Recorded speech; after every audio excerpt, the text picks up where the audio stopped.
case you missed it last week, here's a look back at exactly what happened on Graveyard Carz.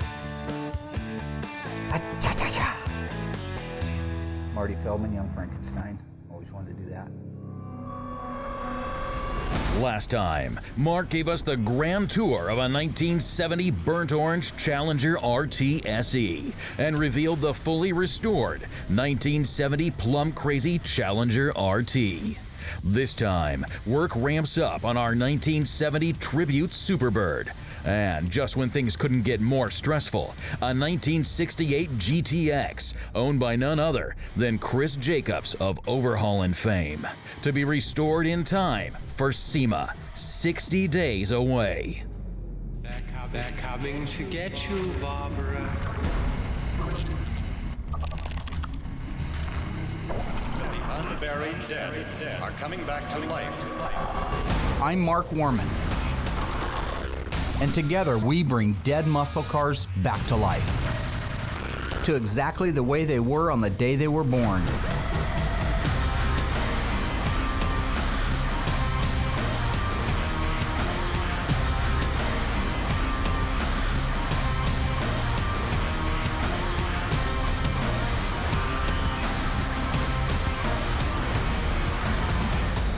This station will remain on the air.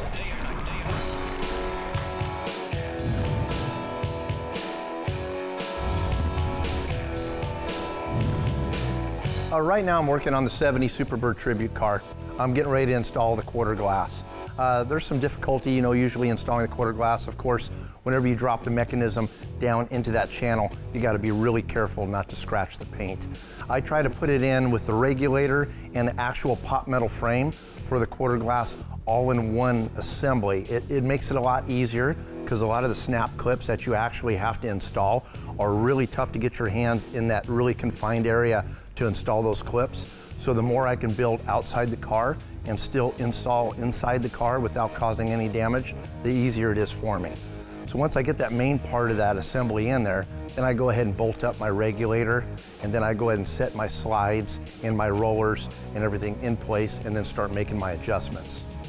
These are actually all original parts that were taken out of a 70 Dodge Cornet, which is really cool. So I was actually able to gut that car and reuse all those existing pieces, recondition them, restore them, and put them into this car. So it's all original equipment, and it was in beautiful condition. Now that I got all the quarter glass installed in the car and all the mechanisms and everything, I'm just about ready for Larry to come down and install the headliner in this car.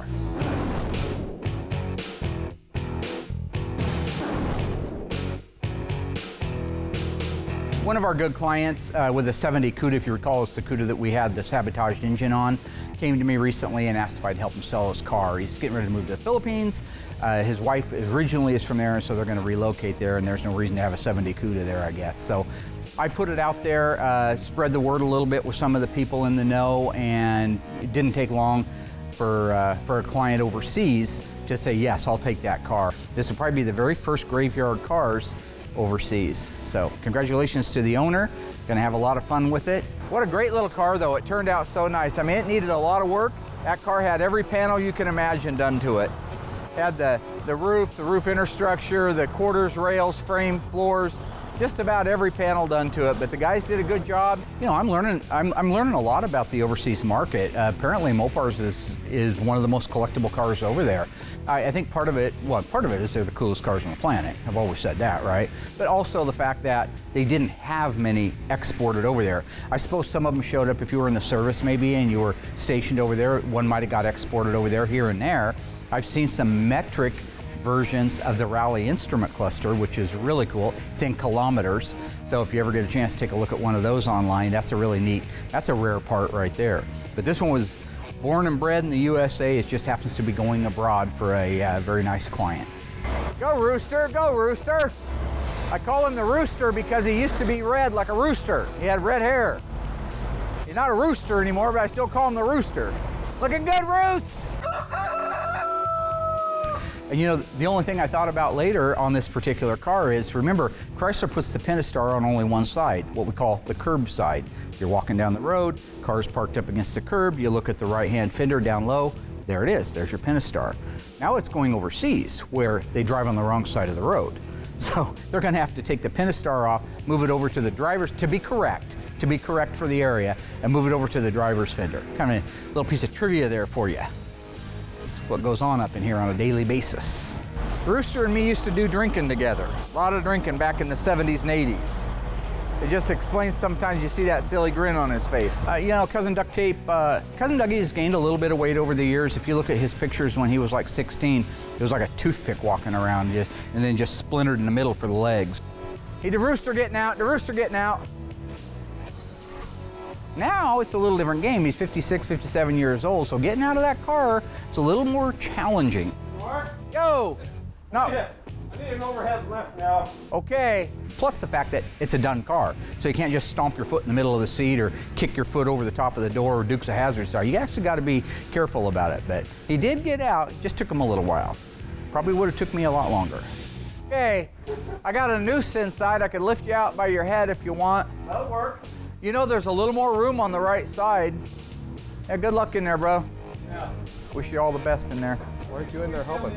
I'm fat. I can't get in there. Why don't you go in there, Blubber? Where are we gonna get? No, I ain't doing that. Come on. You can't do that, you foolish bastard. Come on. Hang on, Mary. Hang on. Can you help me, Mark? I got her. All right, thank you. I got her, buddy. Thank you, cousin. I got her. Okay. That's as far as I can get in. That's it. That's the big one.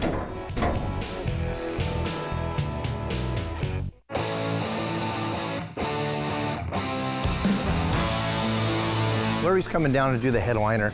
Headliner is very difficult to install. Larry's been doing it a lot of years, so he makes it look super easy.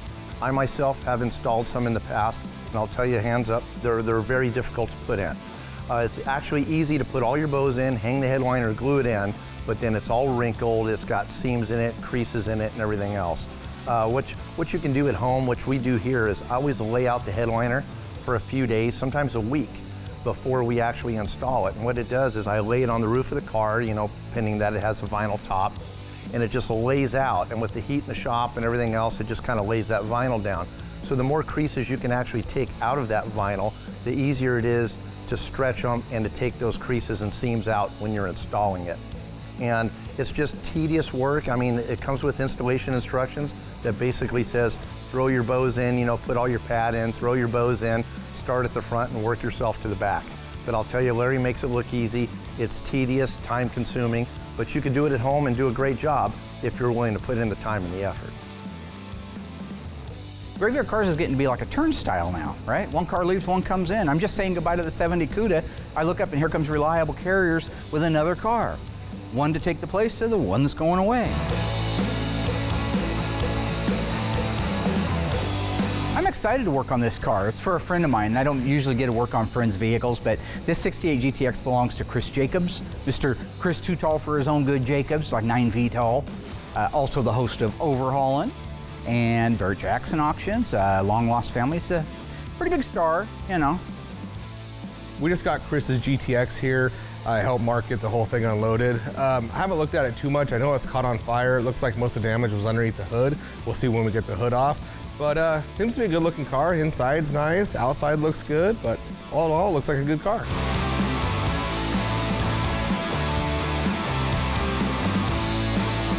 You know, so while it's flattering that so many people say that we perform these miracles, we don't perform miracles. I'm just a guy. There's nothing celestial about me. I'm just a guy living in Springfield, Oregon, who's living out his dream. I put my pants on one leg at a time, just like the rest of the team, and we just happen to be very, very good at what we do. So, no magic here, folks.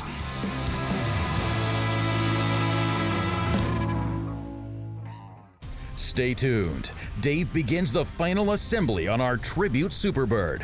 Chris Jacobs stops by the shop and visits the graveyard.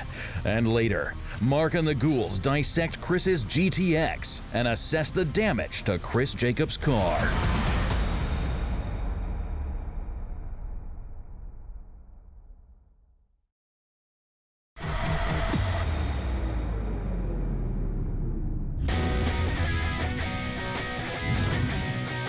Jacobs? Hey, got the there he sunglasses is. on? Of course you do, bro. How you doing, man? Good to see you, man. Yeah, good to see you. How was the flight? It was easy breezy. Chris Jacobs, and I've been with the Discovery and Velocity family for about 14 or 15 years now. I'm up here at Graveyard Carz because Mark, of course, is the Mopar guru, and I want him to do some work on my 68 GTX, and I'm also a big fan of Graveyard Carz, the TV show, so I figured bring him my car. Who better to do it for me? You know, I'd be lying if I didn't say that I was a little bit starstruck and that a little bit surreal having Chris Jacobs out. I mean, he spent so many years on the show with Chip Foose, a talented guy, right? Mopar lover, and like I say, I've met him many times, but when it comes to your abode, you become much more humble. And I'm pretty thrilled and I'm pretty flattered that he chose us to do the work on his car. Look at that, There's she your is. baby, it's back. I told you it got here safe yesterday. So good to see you again. Yeah. I've had my 68 GTX for about, I'd say probably 17 years. I bought it from one of my best friends. Once I had done overhauling for a few years, you know, I thought that I would like to have a Foose paint job on the GTX. So we brought it down to Mitch Lanzini's shop. Chip put his fade on it, did the graphics. Mitch shot the black. We put it back together, and that's pretty much what you're seeing here. It looks pretty good for the trauma that it's been through recently. About a year and a half ago, I unfortunately had an engine fire, and it pretty much destroyed the carbs. It destroyed all the rubber in the engine, all the plastic. Fortunately, the paint was not damaged. It didn't harm the fenders at all. It's the thing I was most concerned of. So yeah, you can see that all the fire damage is mainly contained to the fiberglass hood. Luckily, my detailer was with me the day that the fire happened, and he was standing there with a 100-gallon compressed water tank and just completely put the fire out. That's all the white, crusty stuff? Well, and then we also hit it with a ton of extinguishers too. Okay. So yeah, I mean Well, that could have been a lot worse because really, I mean, I see rubber that's not even melted. Yeah, the carbs are fried. You know, the overflow bottle's fried. Looks like the radiator hose is definitely damaged, but... You know, it's actually very fortunate there's not going to be a lot of body and paint work. I mean, really, it was kind of compartmentalized to under the hood. It damaged the hood, but we're going to be changing that out anyway. So yeah, it could have been a lot worse, but the overall, not very much body and paint. I turned lemons into lemonade, and I said, all right. It's what we do as We car can guys. either spend a lot of time and money and effort trying to rebuild this tired old 440. Which isn't the numbers. Let's get Which that it's clear. not numbers To the matching. purists This out came there, out of a that's not the 70 original. New Yorker. Okay, so it's not even an HP block. Not exactly. There's no exactly. loss There's here. no Okay. there's no qualms about pulling that thing Good. out and starting fresh. And then when I saw your Cuda at SEMA last year, and that beautiful conversion, 392 conversion that you did, that immediately, almost immediately popped into my mind. Like, that's what a what great this candidate car for it, right? deserves. Exactly, exactly. It needs to come out to be detailed anyway and Yep. painted and stuff like Yep. that. And I know you got some tricks you're going to do, but I think that's a great. I'm in love with that. That car runs and drives beautiful. It's nimble. It's lightweight. It actually weighs 500 pounds less with a 392 Hemi in it than it did with a 440 in it. That's awesome. So So Mark, I know that one of the things we kind of touched on when we talked on the phone was what we were going to do with the hood, if we wanted to go with a fiberglass liftoff hood again or go back to a more traditional hinged hood. when I originally talked to Chris, I told him I wasn't a fan of the 6-pack hood on a 68, couldn't even come on it, and it shouldn't have come on a 69 unless it was a 69 and a half 812 car. So I said, listen, I'm willing to do some things. We'll get together with Mopar, we'll get the 392, we'll do all that trick stuff, but I need that car to look a little bit more like an original 1968 GTX. Well, you know me, right? So You want to go traditional, of course, Yeah. and I think that would be great too, especially because if the car is going to be displayed at SEMA in the Mopar booth, you know, we don't want to have to continually lift the hood off and put it back on. for a lack of Or many other reasons, yeah, I Yeah. agree with that So completely. I For think- practicality, yeah. you're going to have people wanting to see in there all the time. Yeah. And he had no problem with that. He has no objection, which is a good thing for me, because frankly, I'm not sure I would have wanted to put the 6-pack hood back on it. In the time frame we got to get this thing ready, Right. certainly the main thing is the drivetrain and make sure it's a good, solid car for you. We got a ton of things going on around Graveyard Carz, but the fact is, when Chris came and said what the actual end goal for the car was, that it was for such a great cause, I mean, it's what we do. We should pay it forward. What my plan for the GTX is, at the Barrett-Jackson Scottsdale 2019 auction, this car is going to roll across the auction block with the proceeds going to the Special Operations Warrior Foundation. Oh, brilliant. Yeah. And I'm they so glad you ensure decided that to the do families of fallen warriors are taken care of, that their kids go to school. So I think it's gonna have a very happy ending. I love it. When you guys are done with this car. So the plan is, once we do the paint work under the hood, so all the body work, the welding up, the replacement of the apron, all that stuff's done, we finish it off with a base coat, clear coat black, because the car's black.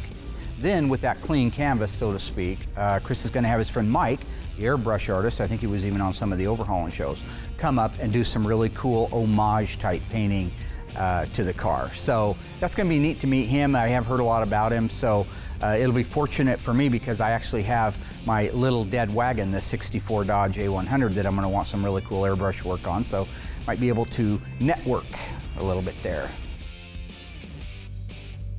I gotta tell you, Mark, I'm a fan of the show, obviously, so it's really cool to be here in the Graveyard Carz garage, but I'm a junkyard junkie, so what I really wanna see is the graveyard outside. You wanna see the real live graveyard. Well, I'm gonna tell you right now, there's over 100 of them out there. Wing cars, hemi cars, 6-pack cars. You sure you wanna go out there? I'm positive. You got your wallet? No. It's not a requirement, but I'll bring a pin and an IOU. Just put it on my bill. Let's do it, let's go. In 1970, when the Plymouth Barracuda and the Dodge Challenger came out, they both featured flush-mounted side marker lights, very cool option. They got rid of the flush mount and went to a surface mount in later years.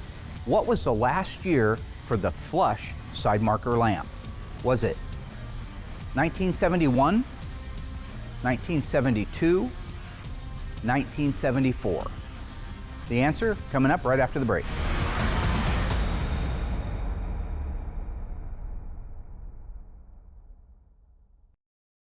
Okay, ghouls, what is your answer? What was the very last year that the cool flush-mounted side marker lights appeared on our Barracuda and our Challengers? If you guessed, hopefully it wasn't a guess and you knew, 1971, well, you're right.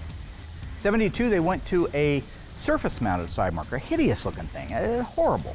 It sticks off the panel, it didn't look like it belonged there, but the thing for Chrysler was they now could take that same side marker light and use it on the Challenger and the Barracuda, save some production costs, I would assume.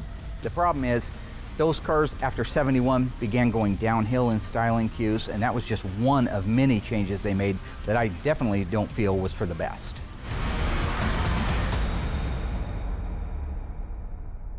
You couldn't get the GTX anymore, but you could get it as an option package on the Runner. Exactly. So there's one that's just really cool. Get a 440 with an air grabber and a 4-speed. I mean, my gosh, what a neat machine that would be. That front end just you love it, huh? captures me. I love it. That's great. Very affordable. And that's a 71? That's a 1, yeah. Yeah, That's kind of what I've seen what I got my eye on too. You know, because like, you know, of course we talk about the AR Cuda, and I would love to have one day, but you know, it's 100 priced out, exactly. But a 71 Roadrunner is certainly well within. I guarantity you could end up in that real Here's good. a Daytona. Yep, here's a beautiful original, all original paint. Survivor Daytona. Well, it's not it's a Survivor, meaning it needs restored, but it's still pretty. But it's, I mean, original paint. They're only original once. They are. Look at the interior. We're to the point in the build on the 70 Superbird Tribute car where we're actually able to put the wing on. Really excited to actually see the wing on the car. Totally makes the car, you know, besides the nose. And so I went and grabbed Ryan from the body shop. All right, man. I'll feed it while you balance her. He pre-fit the wing and everything when he was actually doing all the body work on the car. So he's got a particular way that he wants it installed, and we're gonna put it on and put it on right and see how it looks. Yeah, it's all new to me. I haven't done one of these yet, so.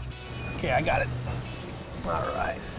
If you just got one snug, it'll hold. Now we can do the. Okay. Okay, and you remember this thing goes curved down, or? Yes. Okay. Goes this way. All right. So. Which is the glue? Does it matter which side?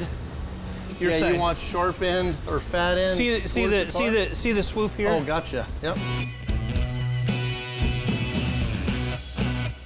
For those people that didn't think this wing was adjustable, it is adjustable. Some people think that the wing on the Superbird and the Daytonas were adjustable, and some say they weren't. I actually called Tony and asked him this question here a while back, and the wings are just like the NASCAR versions where they actually are adjustable. There's a big Allen bolt in there that you actually loosen and the wing will pivot. You could pivot this thing whatever way you want it, create more downforce. And once you pivot it to where you want, you can actually lock it down. So it'll pivot either way. It's got a pretty good full motion in it. It's got all the extra framework built into the actual trunk to support the actual wing. So the wing's not just sitting on the quarter panels, it's actually got a whole frame unit built in that's welded to the trunk extensions that stiffens that wing. So this thing was basically built for speed and built for downforce and built for strength. Now the only difference that Tony told me between the NASCAR versions and the actual production versions is a cable. So if something were to break apart, it would keep those pieces from flying all over the place. There was actually a cable holding all those pieces together. You go ahead and run that one, just snug it because it's adjustable. We get them up flush, then we'll know we're good. Now here's something very interesting, and you know, if you're a true Dukes of Hazzard nut, you'll know that the General Lee was a 69 and this is a 68. Oh, yeah, somebody did this one. Well, the one we just finished last season, yeah, that was a 70 that the guy had built for the movie, and it just changed out the side markers and the grill and the tail lights to make. Most of those cars were not 69s. No. They were represented to be a 69, but the model years just they changed the grills, they changed the side markers, they changed things out to make it look like it. And wreck them. Oh, an hour, there you go.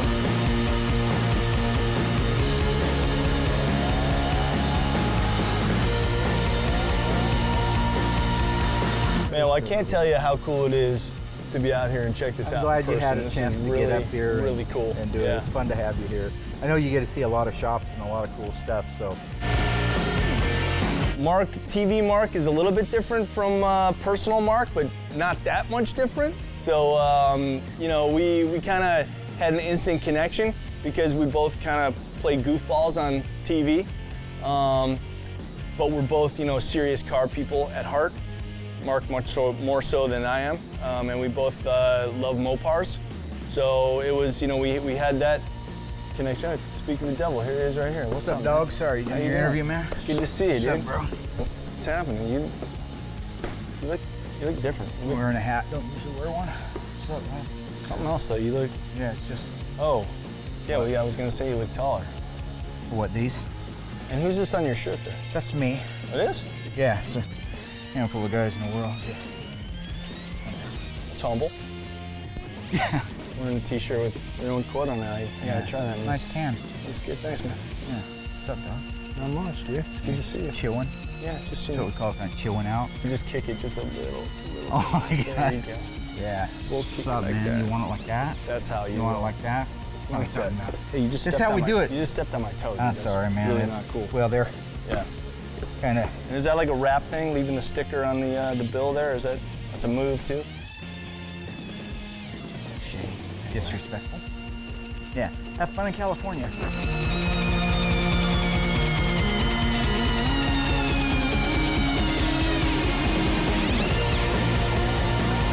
Now that Ryan and I got the wing all installed on our 70 Superbird, it looks amazing.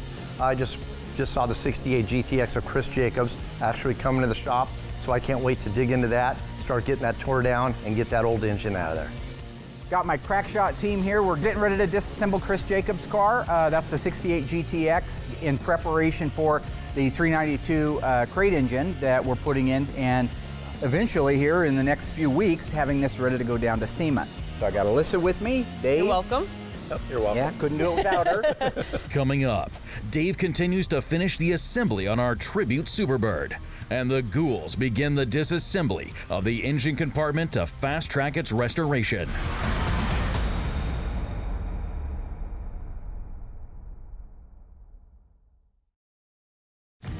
So for me, if I take a 1970 Cuda just real quickly here, and let's compare it to a 1970 Dodge Challenger. Now up on the dash, you'll see the word Challenger written in script on the Challenger cars, regardless of what engine or transmission, whether it's a Hemi car or a 6-cylinder, it'll say Challenger up there. Your Plymouth Barracuda, it'll also say Barracuda up there, even if it was a rare Hemi Cuda model, which by the way is a model on its own, or if it was a 446 barrel or a 340 or a slant 6, it would still just say the word Barracuda. The changes begin to happen between the two cars when you start talking about the overall footprint of it. So the Plymouth Barracuda, for example, again, we're talking 70 to 74, is a 102-inch wheelbase. The Challenger, which setting next to it look very similar, is actually a 104-inch wheelbase. Now where they get that wheelbase difference is in the rear stepwell. If you were sitting in the back seat of the car and your feet were on the ground, those two pans in there are called the stepwells. The Challenger is actually 2 inches longer than the Barracuda, and that's what gives it the extra 2 inches of wheelbase. So besides the fact that the Challenger is 2 inches longer in wheelbase, the exterior of the car, the styling cues on it, the Challenger I think is more of an executive, more of a rich look to it, because one reason it has the hip line or the style line down the side that's so pronounced. It kind of breaks the top and the bottom of the car up, whereas on the Cuda it's more of a slab side. That's what we called it as kids. It's really flat looking, and that flat, sleek design to me makes it look like it's moving when it's just sitting still. Now both cars in 70 and 71 have the flat, recessed looking side marker lights, whether it's the chrome one on the Challenger or whether it's the elongated painted one on the Barracuda. Again, that's a great styling cue for both cars. Unfortunately, they lost that in 72 and went to a surface-mounted side marker light. Compare the taillights on a 70 Challenger. Again, more of a rich kind of highbrow, if you will, look to them. They're very long, they're sleek, they go from side to side, they have the cool reverse light right in the middle. But again, doesn't really scream muscle to me. Go to the Cuda's taillights, unbelievable. If you look at them from the side, if you look at a profile shot, the panel actually looks like it's leaning forward at the top. That whole rake look to the rear body panel and the taillights make it look like it's moving down the freeway when it's sitting still. So go to the grille and the front work on a Challenger and a Cuda. Now they both have the standard power bulge hood. Even though at a glance they look similar, they're very different when you look at them up close. The Challenger has a recessed aluminum grille that's been anodized. The Cuda uses a plastic grille, always has, all the years. Check out the front park lights on a 1970 Cuda. They set up very high. I don't know, I can't articulate the correct words for it other than to say it looks mean and it looks sleek and it looks like it's moving 100 miles an hour when it's parked in the middle of a lot. The grille, the headlights, the park lights, the tail lights, look at the sides of the car, compare the rest of those features and put the two cars side by side, and I think you'll agree that the Cuda definitely looks like more of a version of a muscle car than the Dodge Challenger.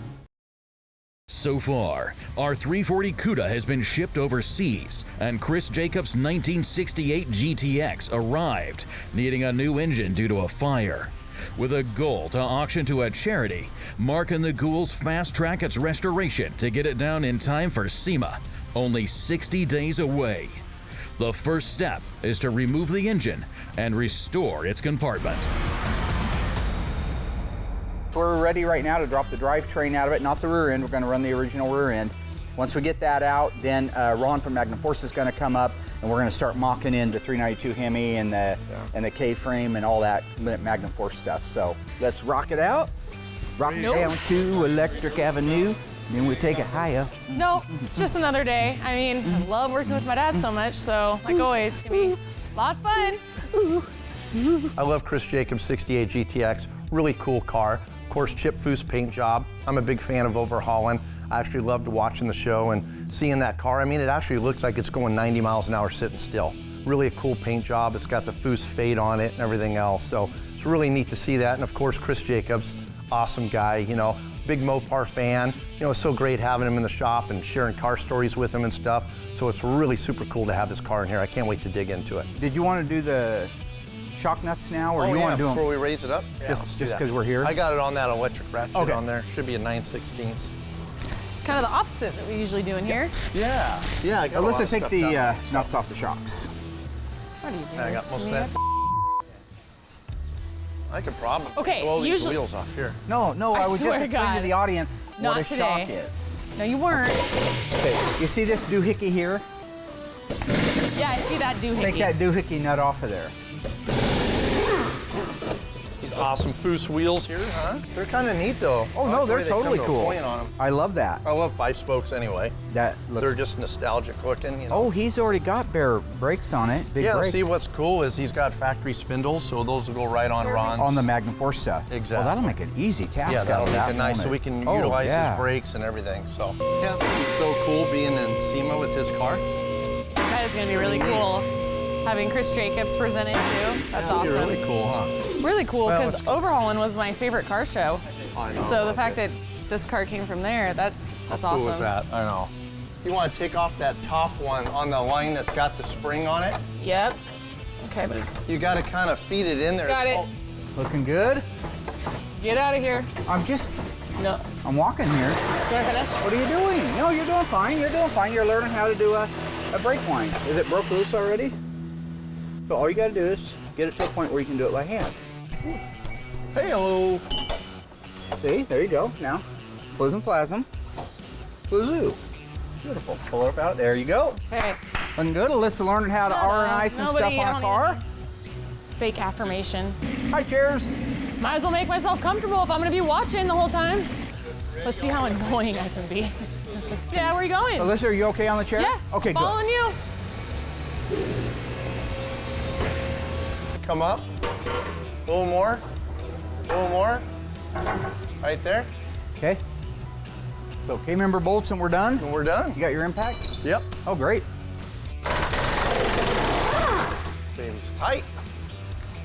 All right, what we're gonna do is just kind of watch everything and see how it goes, you know? Yep, it should. All right, hold up. By the way, did you dookie? No, that was fun. It's probably your upper lip. Okay, straight down.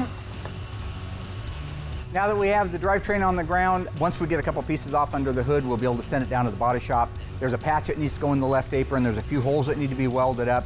It needs to be stripped down to the bare metal, primered, painted in some kind of a base so that his flame guy can come up and start working on his realistic flames.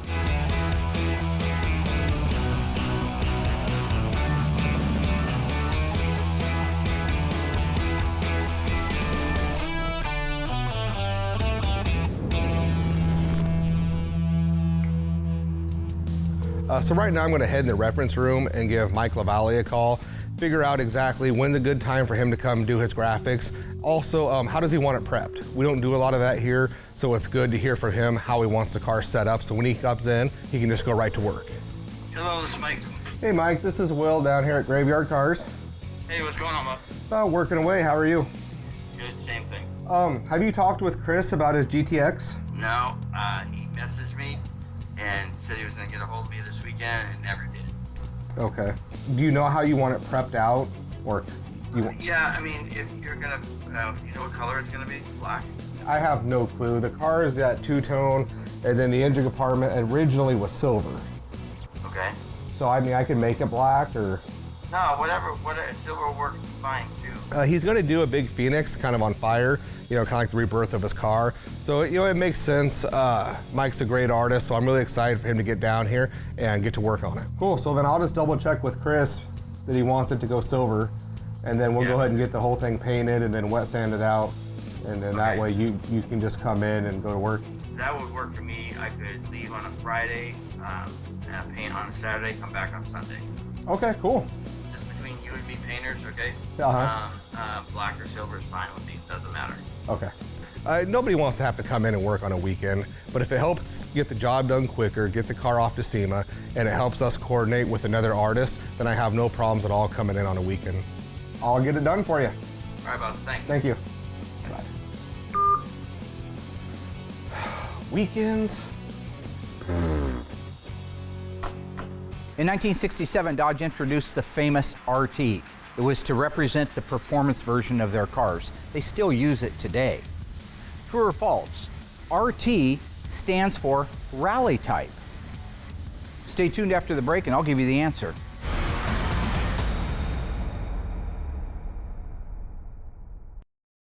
So what did the RT stand for on the Dodge products? Was it rally type? If you answered false, you're correct. The RT actually stood for road and track. Kind of a cool little bit of information. Now, if you did say rally type, I would have to say you can no longer watch my television show because that is a model of a Chevrolet Camaro. And we don't talk about Chevrolet Camaros here at Graveyard Cars, so just cut on that and make it look like I'm cool.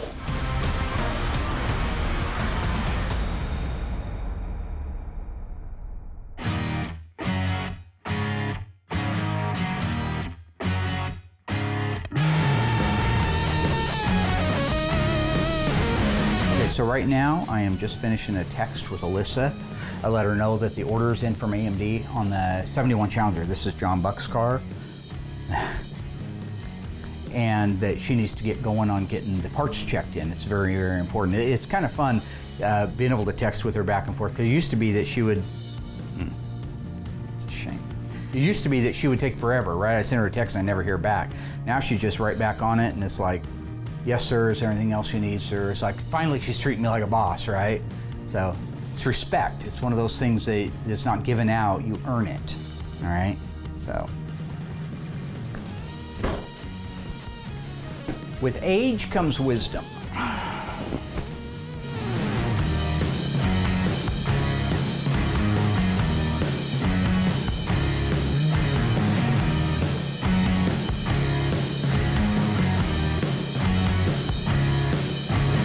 I had Will come over to kind of look at the engine compartment to see what else he needed to remove from there, because some of the stuff I'd like to leave, because the less stuff I got to take off, the better. But he wants me to go ahead and remove the master cylinder, the wiper motor, and the proportioning valve and the lines and everything. So there he's got a little bit more room to work. Okay, so this I want to pop out of here like so. This will take it all off in one unit, which should be great. But I was actually taking the parts off, I noticed just excessive holes and everything in the firewall. So whoever had this car probably had a custom electronic ignition, maybe an alarm system, all these things. So in the aprons and in the firewalls, there are just tons of holes. So I'm gonna go ahead and go through there and mark all those and get George to weld all those up for me. So now I just work on getting this wiper motor out of here. Taking them out's the easy part. It's putting the dang thing back in. So you can always tell that thing's got the nice factory nut on there because they're always anodized red. So that's kind of cool.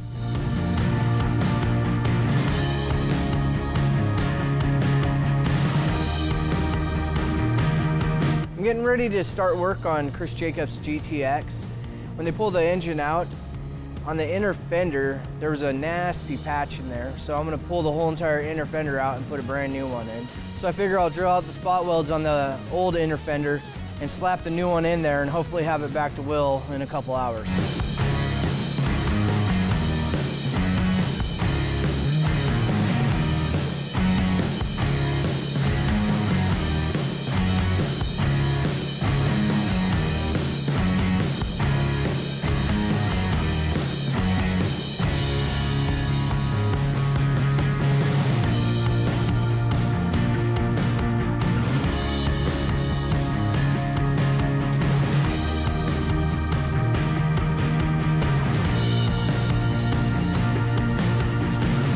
Once we got the drivetrain out of it, we got it over there, started to strip out the paint, and actually, look at the damage. There were some little rust repairs that we did, not a big deal, but you don't want to paint over anything that's even questionable. So I found it was just safest. I just stripped the whole thing down to bare metal, primered it, painted it black, wet sanded it down. So that way when Mike comes in, he's got a nice surface to paint on top of the fact that I prepped it myself, so I know it's going to be good 20 years from now.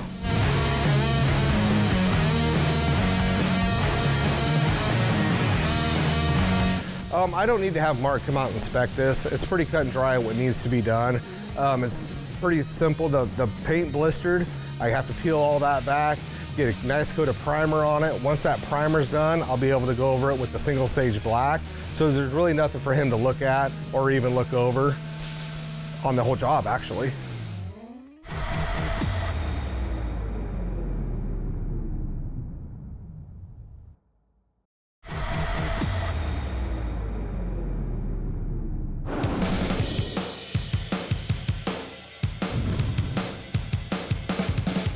All right, working on our dash on our 1970 Superbird tribute car. I already got kind of a little bit of a jump on it. As you can see, I actually already have the glove box door on here. I'm gonna go ahead and start working on my dash vents up here. We were so fortunate that this dash was in such amazing condition that we didn't even have to send it off to Instrument Specialties. We were able to get a few parts that we needed and get it all repainted, get it all put back together ourselves. Now that I got all the dash all built out, all the cables installed, the wiring's all ready to go, I'm gonna go in the body shop, grab George McGeorge, and give me a hand putting it in.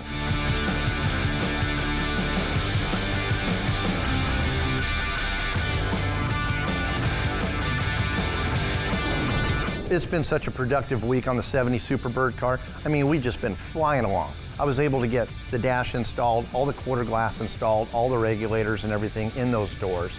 Actually worked around, got the wing on, Wing looks amazing, and then built out the whole back end of the car. I mean, right now it just looks like a Superbird. I feel so relieved. It's such a productive week. It doesn't happen all the time, so whenever I get it, I love it and I'll take it.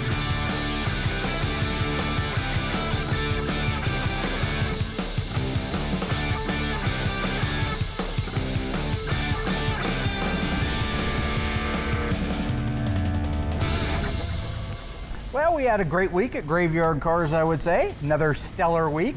Our Superbird got The glass put in it, quarter glass. and some other stuff. I got the wing put on it. Wing, dash, I don't know. Dash got put in It's it. not my Dave department. finished building out the dash and got it installed. He doesn't even look and see what goes on around here. All you care is about your little world. Yeah.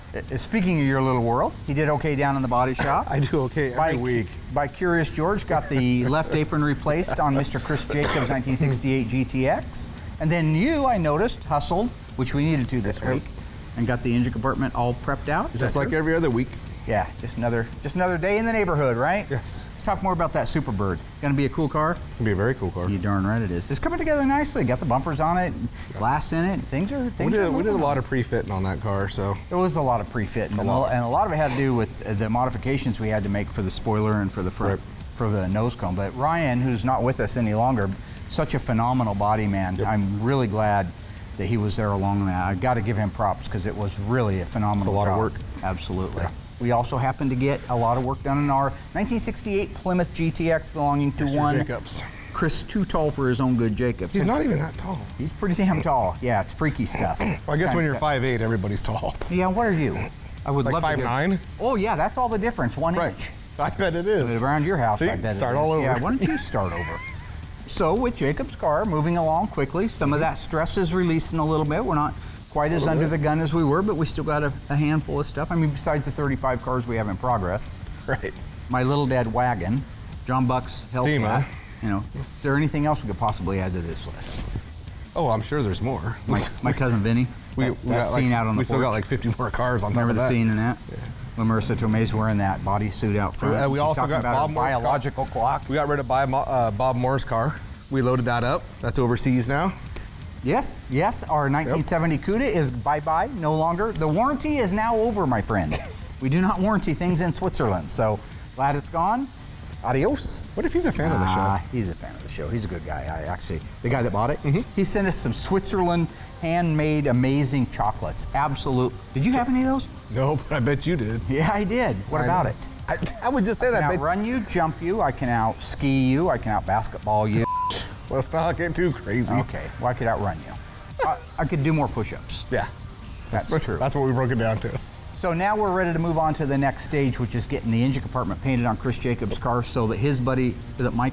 Mike Lavelle's going to come out and do some... Lavalle, sorry. I apologize. I may have said it wrong before. That's okay. Mr. Lavalle is going to come out and do some beautiful airbrush work underneath the hood. Yep. Then we can put our 392 Mopar crate engine in there. We're building a 727 torque flight for it, by the way. Yeah, tech stuff. Anyways. Kind of lost him on that. It'll all bolt right back in there. Yeah, It'll be good to go. You had me at chocolate. Producer, can you use any of this? Cut.